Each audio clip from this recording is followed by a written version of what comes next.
What's up, everybody? It's Connor from Unscripted, back again with another video. In today's video, we have a little bit of news to talk about, maybe a little bit of good news and some bad news, some results to talk about from last night's matches, and as always, we're doing things off the script. So before we hop into the video, of course, as always, don't forget to leave a like down below if you enjoy, leave a comment as well with your thoughts on what we talk about, and subscribe to the channel as well if you are enjoying the content and looking for more content like it in your subscriber box. I got the new camera going. I have a little bit of a new setup. My mic's a little closer to my mouth. Hopefully, I don't have to sit really close to it, and I can just talk normally, and hopefully you hear this okay. So production quality's getting a little better. I hope you guys are enjoying that. I hope on your end you're noticing it, and yeah, let's hop right into the video. So first off, we have a little bit of Challengers news. Hamza of the Subliners Academy is now a free agent. The expectation is that DiamondCon will replace him, and he will join Saints, Prelude, and Spart on the Academy team. Hamza replies, he says, 3 times in a row where I get the short end of the stick, but I'm still the problem. All good, I'll be back. Best of luck to them. So, you know, tough season so far. I mean, he's playing well. Hamza's definitely playing well, but in terms of bouncing around a couple of different rosters, you know, he's been struggling in that regard. He sort of can't really get comfortable. He was with Wester. I think he was with somebody else, and now with the Subliners Academy. So, tough break for him, but that's the way it goes in Challengers. He's been playing well. He's one of the top ARs in Challengers, so I'm sure he will be back, and he will find a new home before long.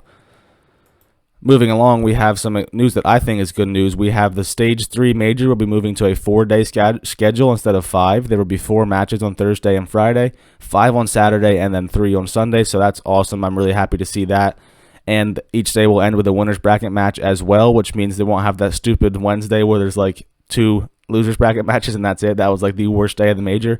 It's like you sit down, you get ready to watch the Major, and before you know it, it's gone and it's over. So I like this change. You know, it gets us a little bit closer to the old days of when it was a ton of matches over the course of 3 days for tournaments. Obviously, we probably will never see that again, but this gets us a little bit closer. You know, I know I will enjoy this viewing experience more. I'm sure most of you will enjoy it more, and I'm pretty sure the players will like it as well. So definitely like that change, and you know, that's some good news.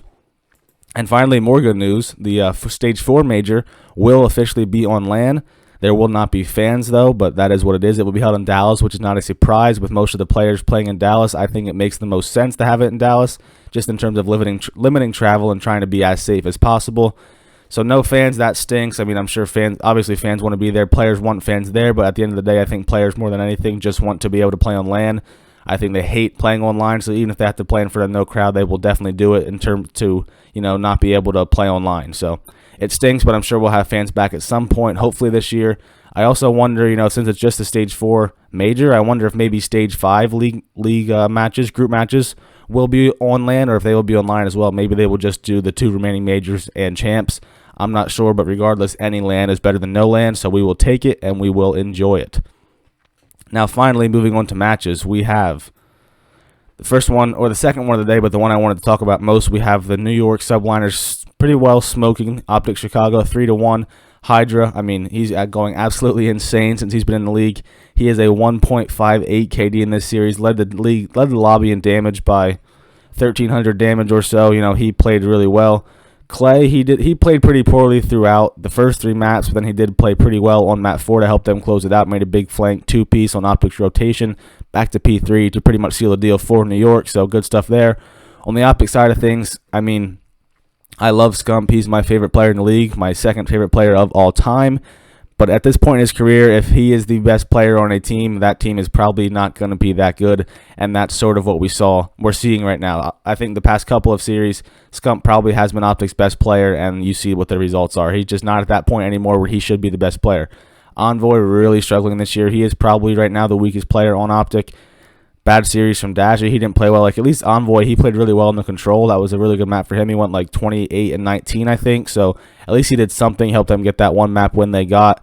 But they really didn't mean anything in the end. They got smoked on Express Search, which right now they need to win their searches, and they just didn't in this one because with the way they're playing in respawns, they need to win all their searches pretty much, and that's just too much pressure to put on yourselves. You know, these are all professional teams. At some point, you're going to drop searches. You have to be able to make up for it in the respawns. And right now they aren't doing it. I mean, you see here, so this is a stat a lot of people were talking about. Nable tweeted it out. It changed now. So he tweeted OpTic is now 3-12 in respawns against the top 7 teams in the CDL. So that was after their map 1 loss. So that made them 3-12, and then they ended up winning the control and losing map 4. So now they are 4-13 in their last 17 against top 7 teams in terms of the respawns. That's awful. I mean, we all know that. OpTic coming into the year was expected, and they started off the year a really good respawn team, and they struggled in search. Their hard points were pretty good. Their controls were like the best in the league, and their search was sort of middle of the pack. Now their search is really good. I mean, I'd say it's probably top 3 or 4 in the league right now, but their hard points are terrible. They lost 4 in a row now at least, between the LA Thieves series and the Subliner series. They did win the control, but it's just rough for them right now in the respawns. They have to be better in respawns. They should be a better respawn team.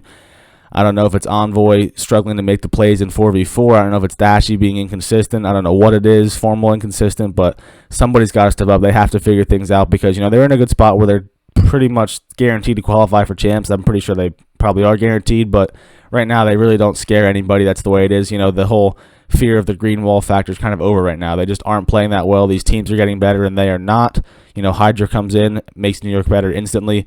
These other teams making roster moves, OpTic just sticking it out, and so far it is not working for them. I'm not saying they should make a move. I'm just saying it's clearly not really working right now, and we'll see that they're going to hopefully turn it around. I like OpTic. Hopefully they turn it around, but I just don't see it, honestly. They just need to make major changes. There's not just, they always say, small things made the difference. I don't think it's that way. I think they're not playing well. They need major changes in their teamwork, what they challenge, what they don't challenge, their rotations, all of that stuff. They got gifted a spawn yesterday on P2 in Moscow, couldn't even hold it anyway. Just stuff like that where they just aren't the team they used to be, especially in the slaying department. They are too reliant on slaying, and when they don't have that, they have nothing. That's just how I feel about it, and we'll see if they can turn it around. Formal weighs in and he says, no teamwork recently, just got to find ourselves again. Poor showing out of us these last 2 matches. We'll bounce back. Yeah, I mean, no teamwork for sure, but we just got to find ourselves again. What's that mean? No, you have to play better. You haven't been yourselves in a while now. They were, 4th? They haven't been higher than 4th at a major yet this year.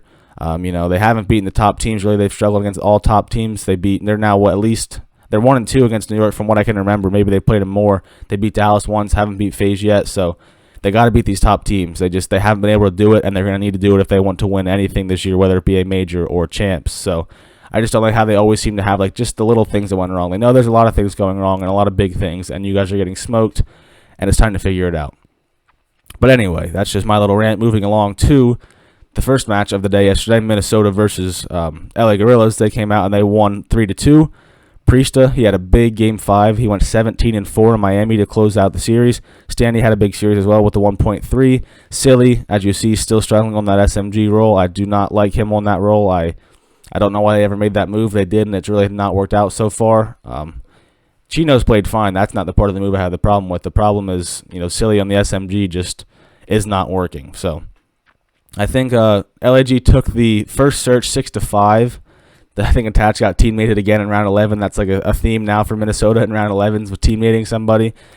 Minnesota took the control, and then LAG took the second hard point, and then finally Minnesota closed it out on this second search to take the series 3-2, and a much-needed win for them. They would have fallen to 1-3 in this stage. That obviously would not have been good for a team who's supposed to be a middle to top tier team. I think sorry for that voice crack. I think they struggled a little bit. They got going really well with Stanley when he first came in. They sort of slowed down a little bit, and now they are hopefully going to get trending on the right direction heading into the major. We will see if they can keep winning searches and get better in the respawns. They definitely will be able to beat a lot of these top teams. So that's how it is for now.